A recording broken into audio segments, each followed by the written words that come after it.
एक ऐसे किरदार की कल्पना कीजिए, दुनिया जिसमें हर समस्या का समाधान देखती हो। समाज में जब वो जाता हो तो लोगों को लगता होगा उनके सारे संकट वो हर लेगा। कोई भी दिक्कत हो, कोई भी समस्या हो, वो व्यक्ति उसको मिटा देगा। लेकिन वही व्यक्ति जब घर पर पहुंचता हो तो उसके बारे में उसके घर वाले लोग मानते हो कि ये किसी काम का नहीं है, या यूं कहें कि उसके बच्चे ये मान के चल रहे हो कि अरे भाई ये तो हमारे लिए कुछ करते ही नहीं है। कोई चेहरा है, कोई अक्ष इस समय आपके जहन में आ रहा है? चलिए थोड़ा और एक्सप्लेन करते हैं। जरा कुछ तस्वीरें पहले देखिए स्क्रीन पर, सिर्फ तस्वीरें। देखा आपने? ये नरेंद्र दामोदर दास मोदी जो बाइडेन और तमाम राष्ट्राध्यक्षों के साथ किस अंदाज में मिल रहे हैं, और सबको ये लगता है कि पता नहीं उनकी कौन सी समस्याएं हैं जिसका समाधान नरेंद्र दामोदर दास मोदी कर सकते हैं। लेकिन हिंदुस्तान में जब आएंगे तो विपक्ष को यह लगता है कि तमाम समस्याओं के जिम्मेदार वो हैं। वैसे इसमें कुछ भी ऐसा नहीं है कि जो नहीं होता, ऐसा ही होता है। मैं ये तुलना इसलिए नहीं कर रहा हूं कि ऐसा नहीं करना चाहिए, मैं आपको बता रहा हूं कि कैसे एक जो सशक्त व्यक्ति आपको दिखाई पड़ रहा होता है बाहर, वो घर में कैसे उसको तमाम लोग अशक्त मान लेते हैं, लेकिन वो अशक्त होता नहीं है, और शायद उतना सशक्त भी होता है या नहीं होता, ये समय बताएगा। नमस्कार, मैं हूं राजकिशोर।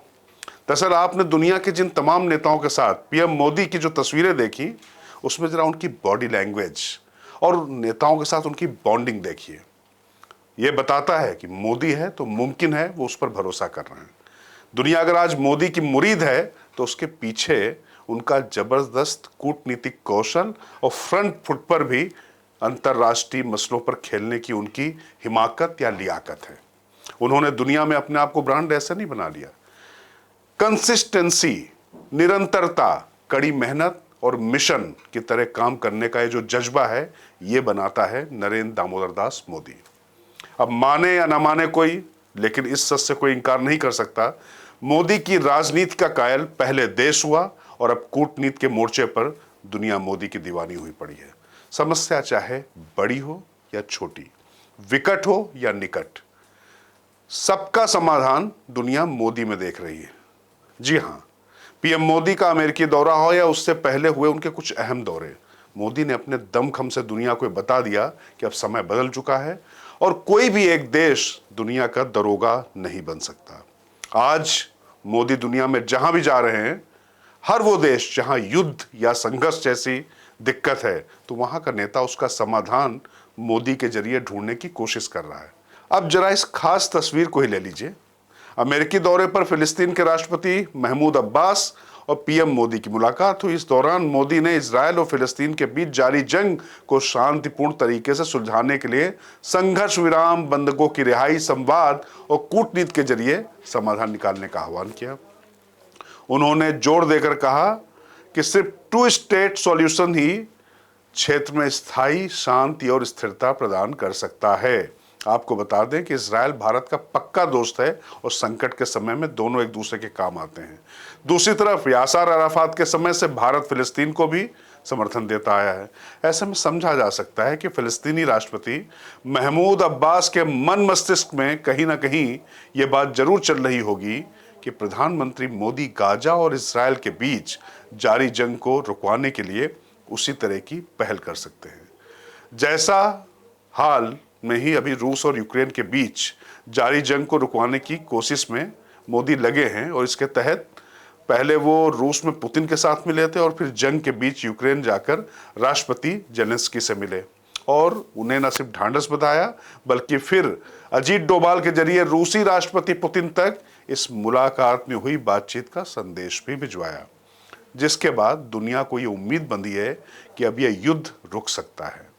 शायद पीएम मोदी से मुलाकात के वक्त फिलिस्तीनी राष्ट्रपति महमूद अब्बास के जहन में भी ये बातें चल रही हो। यही नहीं, अमेरिकी दौरे पर पीएम ने क्वाड शिखर सम्मेलन में भी हिस्सा लिया। इस दौरान अमेरिकी राष्ट्रपति जो बाइडेन एक सवाल का जवाब देते देते पीएम मोदी के कंधे पर हाथ रखते हैं और ये तस्वीर बड़ी ताकतवर है और इसकी काफी चर्चा हो रही है। दरअसल हुआ ये कि फोटोशूट के दौरान एक मीडिया कर्मी ने जो बाइडेन से सवाल पूछा कि क्या नवंबर में होने वाले अमेरिकी राष्ट्रपति चुनाव के बाद भी क्वाड ग्रुप चलता रहेगा। इस सवाल के जवाब पर राष्ट्रपति जो बाइडेन ने पीएम मोदी के कंधे पर हाथ रखकर मुस्कुराते हुए कहा कि यह नवंबर के आगे भी चलता रहेगा। अब बाइडेन का इशारा समझा जा सकता है।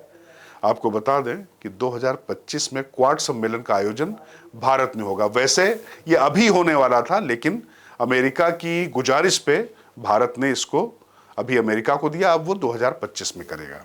इधर यूएस चैम्बर्स ऑफ कॉमर्स के मुताबिक 50 कंपनियां चीन छोड़ने को तैयार हैं, जिन्होंने चीन में करीब 12 लाख करोड़ रुपए का निवेश किया हुआ था, और इनमें से 15 से ज्यादा कंपनियां भारत में निवेश की कोशिश में हैं।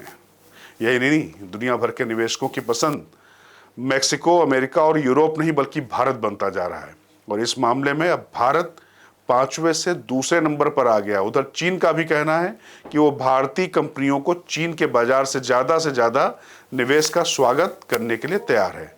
यानी देश में भले ही तमाम मोर्चों पे पीएम की राजनीति को लेकर सवाल उठ रहे हों, लेकिन कूटनीति के मोर्चे पर तो बेशक दुनिया मोदी मोदी कर रही है। घर में भले ही मोदी को कुछ खास लोग का दोस्त बताया जा रहा हो और उनको कमजोर बताया जा रहा हो, लेकिन जो ऑस्ट्रेलिया के प्रधानमंत्री ने कहा था ना कि मोदी इज द बॉस। खैर, अब आपको ये हमारी रिपोर्ट कैसी लगी कमेंट बॉक्स में बताइएगा। फिलहाल मुझे दीजिए आज्ञा। मैं राजकिशोर, बुलंदबाहर टीवी, ताकत आपकी।